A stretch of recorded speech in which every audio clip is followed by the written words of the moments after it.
द्वारका नगरी के डूबने के पीछे की मुख्य दो वजह मानी जाती है।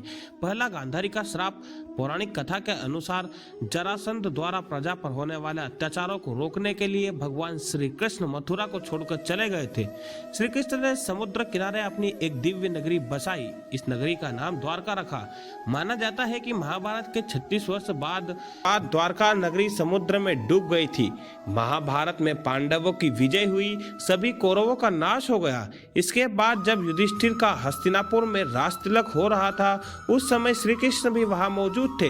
तब गांधारी ने श्री कृष्ण को महाभारत युद्ध का दोषी ठहराते हुए भगवान श्री कृष्ण को श्राप दिया कि अगर मैंने अपना आराध्य की सच्चे मन से आराधना की है और मैंने अपना प्रतिव्रता धर्म निभाया है, तो जिस तरह मेरे कुल का नाश हुआ है उसी तरह तुम्हारे कुल का भी नाश होगा, तुम्हारी आंखों के समक्ष होगा। कहते हैं इस श्राप की वजह से श्री कृष्ण की द्वारका पानी में डूब गई थी। दूसरा कारण ऋषियों का श्राप माना जाता है। द्वारका नगरी के पीछे डूबने का दूसरा कारण ऋषियों का श्राप माना जाता है। एक अन्य पौराणिक कथा के अनुसार एक बार महर्षि विश्वामित्र, देवऋषि नारद और कण्व द्वारका गए। तब यादव वंश के कुछ लड़के ऋषियों के साथ उपहास यानी मजाक करने लगे।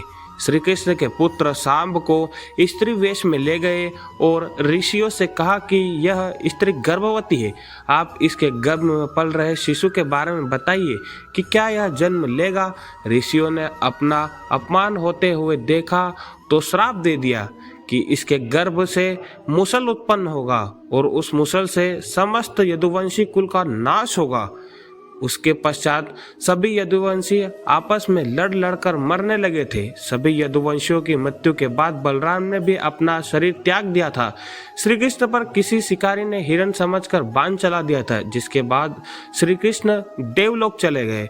उधर जब पांडवों को द्वारका में हुई अनहोनी का पता चला तो अर्जुन तुरंत द्वारका गए और श्री कृष्ण के बचे हुए परिजनों को अपने साथ इंद्रप्रस्थ ले गए।